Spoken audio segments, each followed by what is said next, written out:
Bienvenue au nouvel secteur de la lumineuse Gorille Nessibi, au cœur de la plaine du Méridian, capitale de l'esprit gobelin, ville natale de Greenwich, inventeur du MCR, le modèle chronographique régulé. Son nom signifie d'or et d'acier, magnifique et robuste, comme les prouesses de son économie.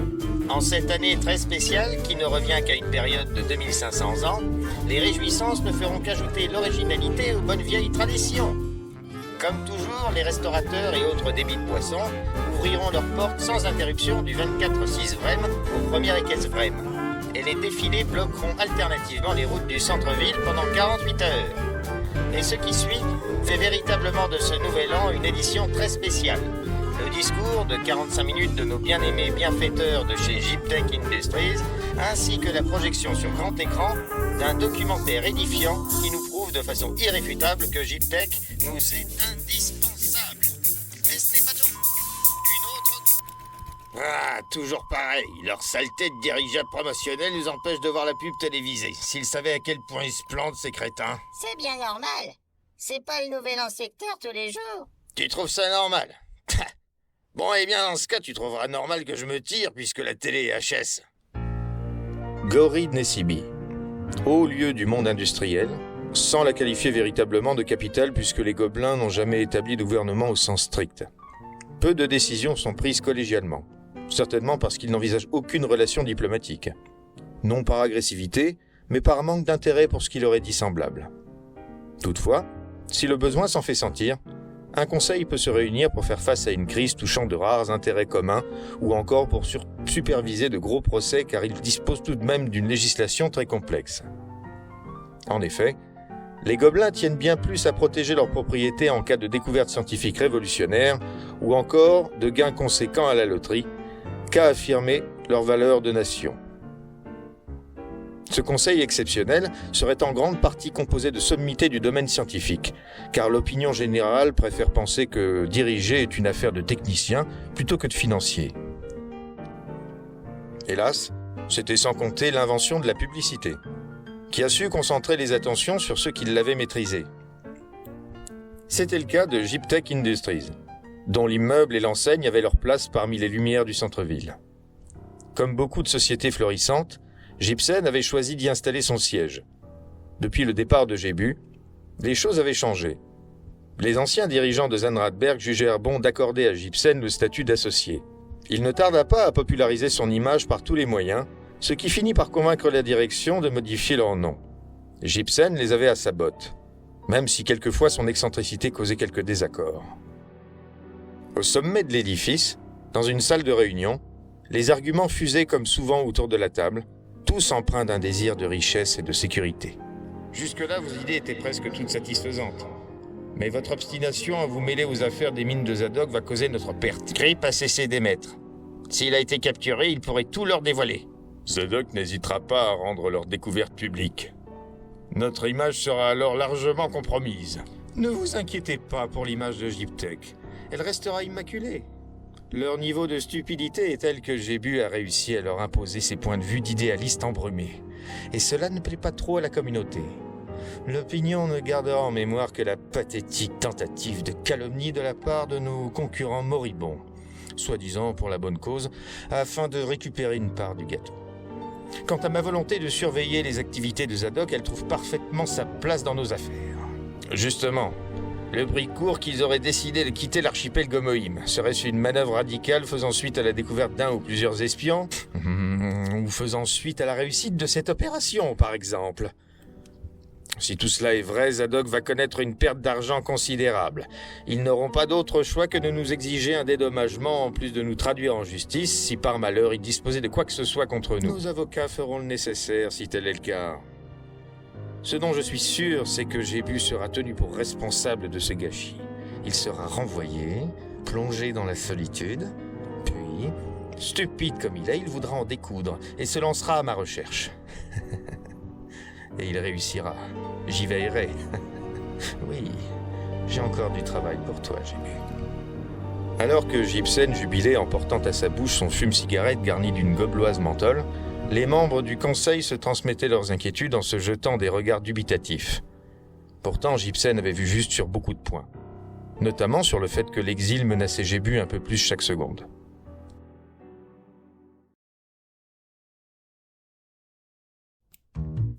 Sur l'île de Gomo, nos compagnons étaient en plein travail. Les interrogatoires allaient commencer. Gébu marchait encore dans les couloirs. Il avait seulement eu le temps de convenir avec Gelso, son vieil ami, d'un rendez-vous à la cantine de loisirs en fin de journée. Il franchit la porte d'un des bureaux de la sécurité. « Tiens, nous faites-vous l'honneur de votre présence, votre Altesse ?» Ce n'est que quelques minutes de retard. D'habitude, c'est plusieurs jours. En plus, quand il arrive, il est trop saoul pour faire quoi que ce soit. Bon, bah ça va, je suis là et je suis sobre.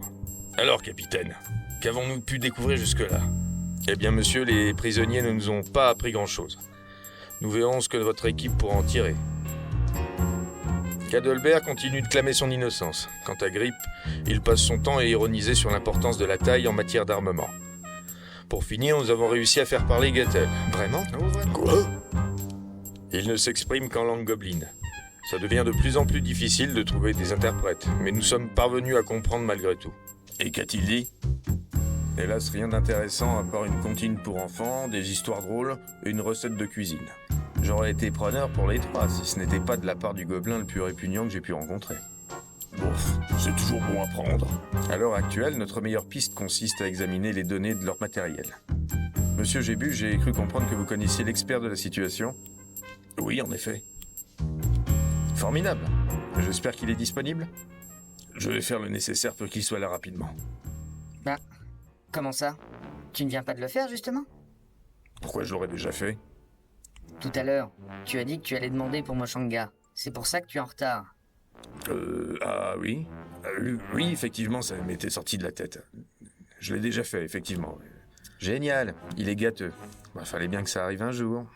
Bon, allons voir ce pauvre Burt. Il doit être à bout de force. Gadelbert se trouvait dans une salle voisine. La compagnie pénétra dans la pièce.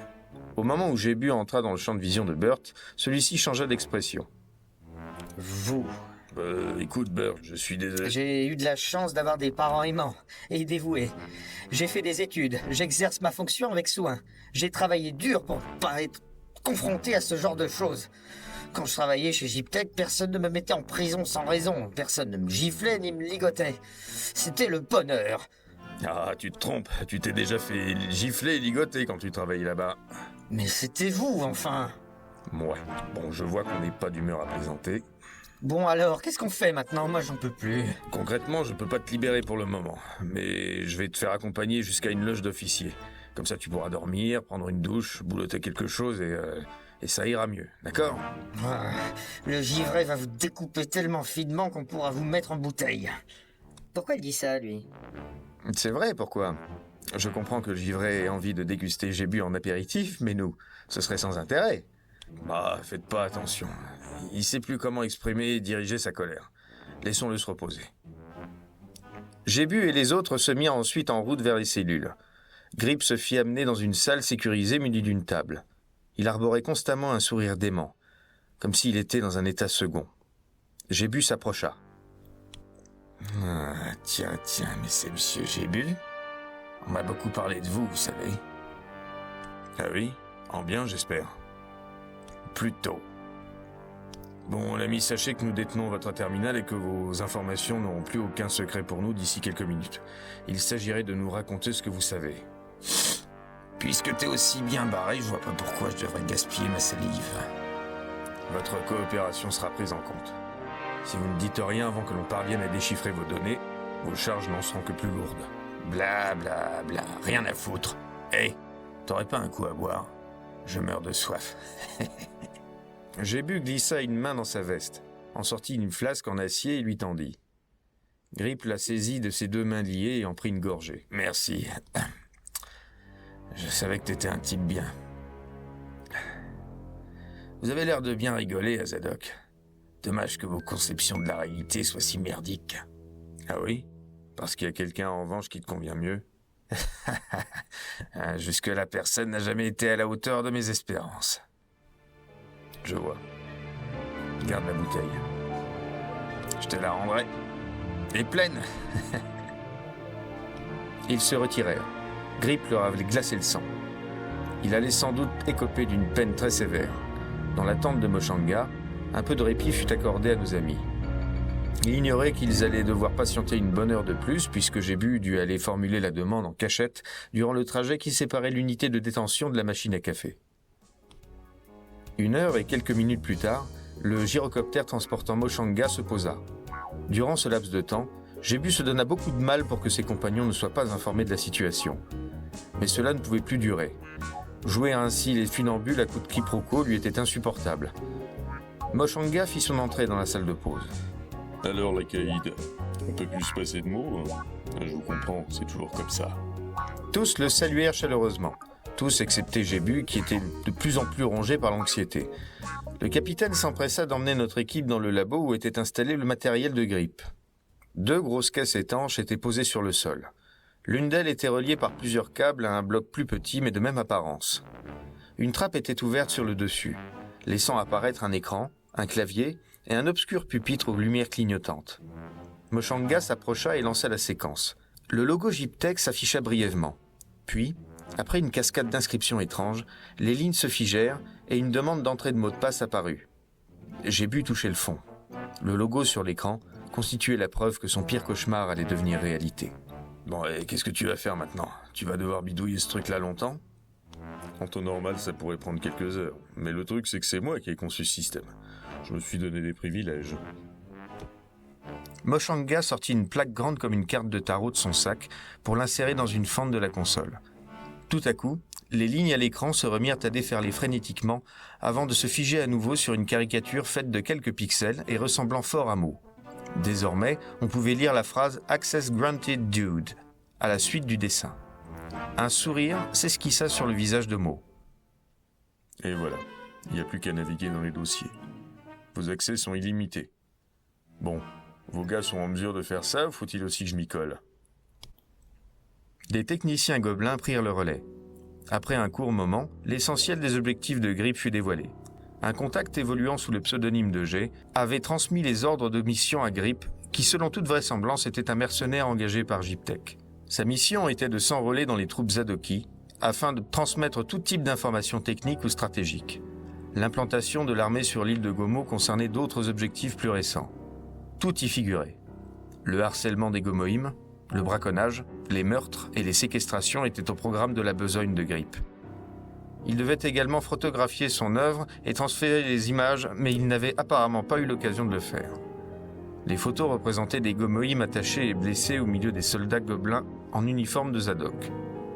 Moshanga expliqua que ce genre de transfert n'était pas encore tout à fait au point et que Grip aurait pu faire face à quelques problèmes techniques. Rien en revanche ne parlait de l'attaque de Ked. Cette partie de la mission avait été à l'initiative de Grip. Visiblement, il savait joindre l'utile à l'agréable.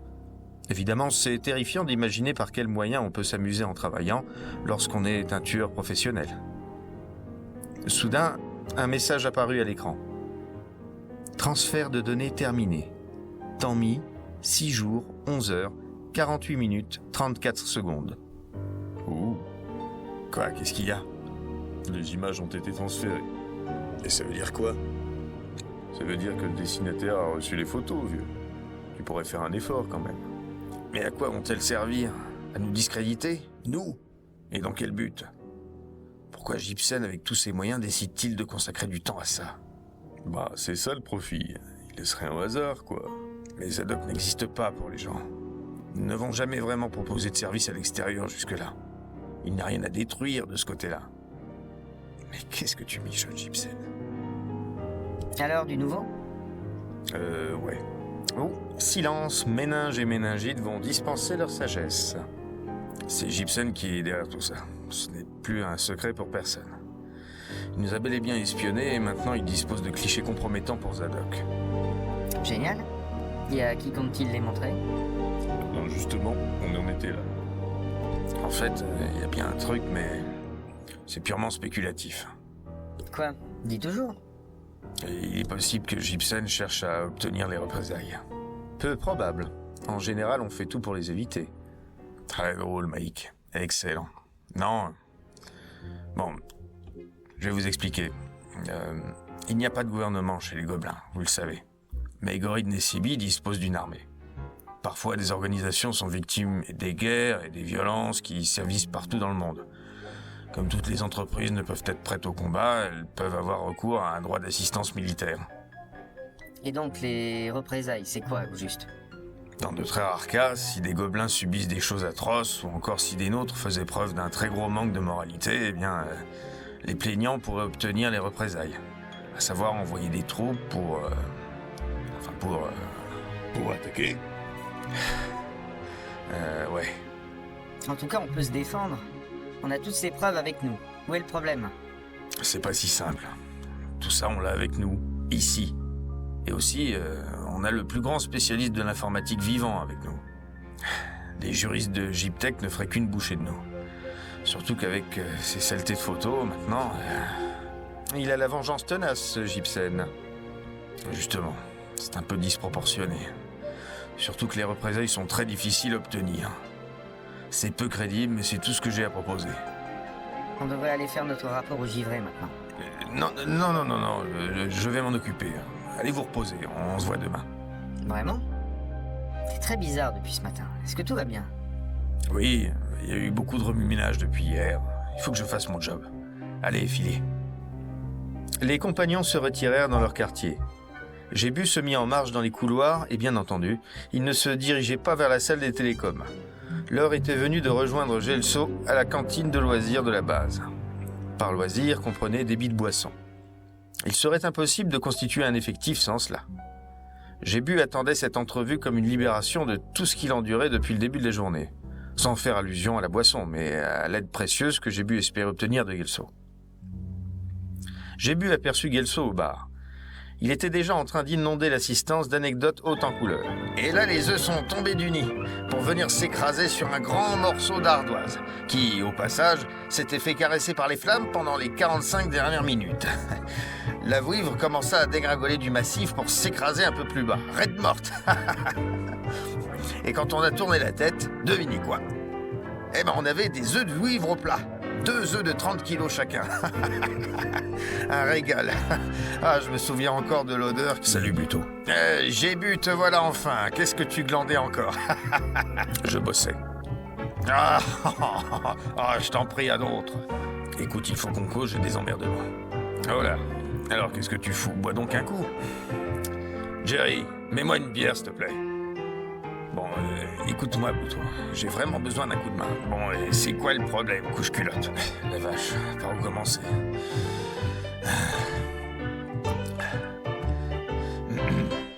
J'ai initié le départ des troupes sans l'accord du givré. Et du coup, j'ai jusqu'à demain même heure pour trouver un moyen de compenser les pertes. Oh, et normalement, au lieu d'être ici avec toi, je devrais être en train d'expliquer au givré que Gyptec est sur le point de nous faire passer pour des monstres dans le but de nous envoyer les représailles. Quoi, les représailles? T'en es sûr? Pas totalement, mais... Ce qui est sûr, c'est que Gibson, n'étant pas un crétin, a de bonnes raisons de faire ça. Vous leur avez pas bousillé un centre de recherche tout neuf près du lac de Dotutengis il y a quelque temps? Ouais, j'ai pensé à ça. On y a tous pensé. À moins qu'il y ait d'autres éléments qu'on ne connaît pas, c'est pas avec ça qu'il décrochera les représailles. Mais qu'est-ce qu'il te faut, au juste? J'ai besoin d'une bonne raison de ne pas faire mon rapport au givré et faire en sorte que les autres n'apprennent pas l'existence de l'ultimatum. Pourquoi? Je pense qu'il pourrait paniquer et déciderait de foutre le camp en enfonçant la porte. Je préfère garder ça pour le dernier recours. Ben, réfléchis bien, parce qu'entre maintenant et le dernier recours, il n'y a plus trop de place. Ouais, t'as pas tort. Hey, il y aurait peut-être un truc à tenter. Comme quoi? Tu te souviens de ce qui s'est passé durant les premières semaines de la base? Tes petites fantaisies avec la tour de com? Quoi? Oh merde, j'ai bu. Tout mais pas ça, enfin. Je suis intouchable, certes, mais il y a des limites. Puis ça ferait réchauffer. On lui enlèverait tout son charme. Tu parles de charme dans le fait de pulvériser la tour de com parce que tu voulais voir tout le personnel chier dans son froc. Exactement. La première fois, t'es un artiste. La seconde, t'es juste un violent qui s'obstine. Ça n'a aucune valeur. Bien sûr, ouais. Oh, allez, j'ai vraiment besoin que tu fasses ça, plutôt.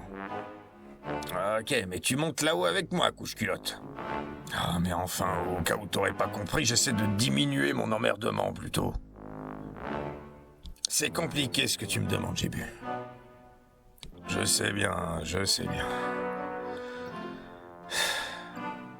Jerry. Oui, bah oui, évidemment, une autre. Tiens, j'ai bu. Tout va comme tu veux. Oh, Zéro, ça va? Où étais-tu tout ce temps? J'ai suivi un bataillon. J'avais l'envie d'en savoir plus sur l'armement industriel, mais ils n'ont pas eu l'air de m'apprécier. J'ai juste eu le temps d'essayer une fois. Ensuite, ils m'ont montré une chaise et confié la tâche de m'y asseoir le plus longtemps possible. J'ai tenu quelques heures, mais là, j'en pouvais vraiment plus. Zéro, je te présente Gelso, un de mes plus vieux amis, mon pote de la guerre. Gelso, voici Zéro, un charmant Tieflin que j'ai rencontré à Jara il y a un bout de temps. Enchanté, l'ami. J'ai connu des Tieflin dans le passé. La vie est rude pour beaucoup d'entre vous. Oh, merci, mon ami, cela me touche beaucoup. Mais vous savez, je ne suis pas non plus... Zéro, Oui, qu'y a-t-il? sois sympa, va nous chercher un tonnelet de Gowak. D'accord. Zéro s'éloigna. Plutôt, j'ai une idée. Encore? Et c'est toujours le même genre que depuis tout à l'heure, ou... Ce type est une catastrophe intégrale. Le gaffeur le plus indécrottable de l'univers. Et tu veux lui faire détruire la tour de Com. Ça peut marcher. Il a déjà failli raser un temple Gomoïm juste en voulant escalader une colonne. T'es vraiment dans la merde. Hein. Ou juste cinglé, peut-être. Je mise sur les deux. Voilà votre Gowak. Enfin, votre bière de cave. C'est marrant cette manie qu'ont les gens à s'approprier les choses les plus fondamentales. Avec Gelso, on se disait qu'on allait le boire dehors sous les étoiles. Tu viens? Eh bien, pourquoi pas. Un peu d'exercice ne me fera pas de mal. Comme je suis resté assis une bonne partie de la journée, seul, je manque de stimulation. Ah, misère, on va le regretter. Les 3 spécimens uniques en leur genre respectif prirent le chemin du tarmac. Le soleil venait à peine de se coucher, et la base fonctionnait à un régime très limité, rendant le bruit permanent beaucoup moins gênant. Enfin, le bruit des grandes heures de la journée eût été négligeable comparé au dégoût que Gelso et surtout Jébu ressentaient en se regardant abuser de Zéro de la sorte. C'était parfaitement immoral, et personne n'avait suffisamment bu pour pouvoir renier ses intentions. Après quelques verres, les 2 gobelins se décidèrent à mettre leur plan cruel à exécution. Jébu s'approcha de Zéro et lui tendit un godet de bière. Tiens, l'ami, santé. La nuit est magnifique, pas vrai? Ça oui. Le ciel ici, c'est incomparable. Tiens, j'ai une idée, Zéro. Tu vois la tour là-bas? Il y a une nacelle au sommet. Mais on n'a pas la clé. Tu pourrais monter là-haut et la manœuvrer directement. Comme ça, on pourrait tous monter et apprécier la vue. C'est facile pour toi. Très bien, mais vous êtes sûr que l'on est autorisé à faire ça? Bien sûr, c'est juste qu'on a oublié la clé, je te dis. Pour Gelso et moi, ici, tout est permis. Cette base est construite sur nos épaules. Pas vrai, plutôt? Laisse un peu mes épaules tranquilles, tu veux? Bon, vous n'avez pas l'air trop ivre, alors c'est d'accord. Bon, mais dans l'éventualité qu'il y parvienne à tout détruire et tout ça, et qu'il en sorte indemne, qu'est-ce qu'on fait? On le tue? Premièrement, avec Zéro, c'est pas une éventualité, c'est une certitude. Et deuxièmement, j'aviserai. Ah, t'es vraiment dans la merde, j'ai vu. Tu vas sans doute réussir à me mettre aussi dans la merde. Sans trop de difficultés, Zéro parvint à monter dans la nacelle et la faire descendre. Et voilà, messieurs. Quel étage?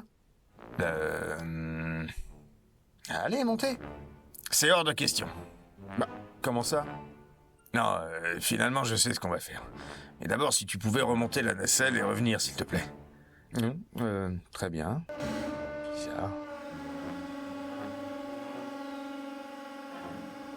Plutôt, tu vas voler avec Zéro et tu vas bousiller cette foutue tour. Quoi? Il n'y en est pas question. Pourquoi il devrait monter avec moi d'abord? Tu pourras dire que tout c'est sa faute. Il a voulu admirer à la vue, t'as eu la gentillesse de l'emmener faire un tour de zinc, et ça a mal tourné. Ah, mais qui au brassard? Tout le monde. Il a sa réputation, crois-moi. Attention, il arrive. Bon, voilà qui était constructif. C'est parce que j'ai une meilleure idée. Gelso va t'emmener faire un tour en avion. Oh, c'est-à-dire que je... Pas de manière, Zéro. Tu vas voir, tu trouves que la nuit Gomoïm est belle, il te manque cette expérience. Jébu poussa Zéro jusqu'au box de Gelso et l'obligea à s'installer à la place du tireur. Allez, Pluto, à toi de jouer. T'es un vrai malade. En temps normal, je trouve ça marrant, mais là... Te casse pas, ça va aller. Tiens, bois un dernier coup. Gelso vida le contenu du verre au fond de son cosier d'un geste vif et habile témoignant de sa grande expérience en la matière, puis grimpa à bord. Zéro ne pipait mot. Il avait l'air terrifié. Jébu enfourcha le siège d'un tracteur à gaz et positionna l'avion sur la piste. Après s'être écarté, il fit un signe à Gelso qui démarrait aussitôt son moteur. J'ai des doutes maintenant, tout est lancé. Pas grave, advienne que pourra. L'avion décolla. Zéro était prostré au fond de son siège et se cramponnait à tout ce qu'il pouvait. Allez, l'ami, détends-toi, profite de la vue. Zéro ne répondait pas. Il était contracté de cornes aux orteils. Une fois la bonne altitude atteinte, Gelso vira à 180 degrés pour se positionner. Attention, petit virage. Non.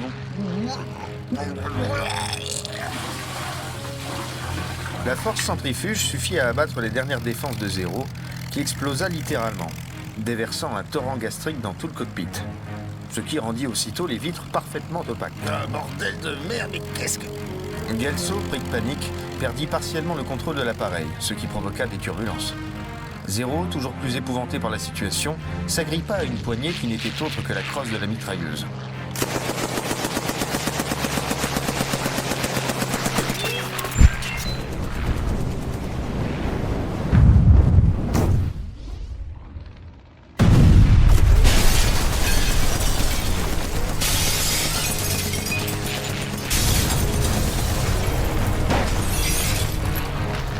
Zéro avait fait feu sur la baie vitrée du contrôle aérien, ainsi que sur des réservoirs de carburant qui s'embrasèrent aussitôt. « Père Greenwheat, nous sommes attaqués !»« C'est l'avion du capitaine Gelso. » Bon sang, voilà comment ça finit un héros de guerre. Code rouge, batterie anti-aérienne en position de tir. Mais mon commandant... C'est un ordre, faites ce que je vous dis, sinon...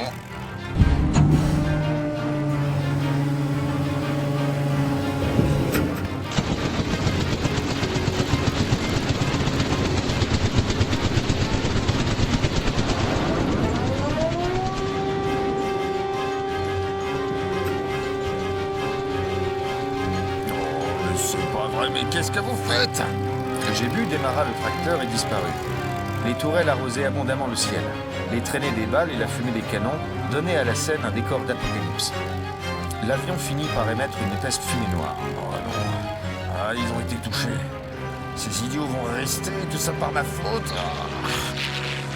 Après avoir essuyé une partie des vitres avec sa manche, Gelso parvint à se poser en catastrophe. Le comité d'accueil ne tarda pas à encercler l'appareil et à sortir les armes.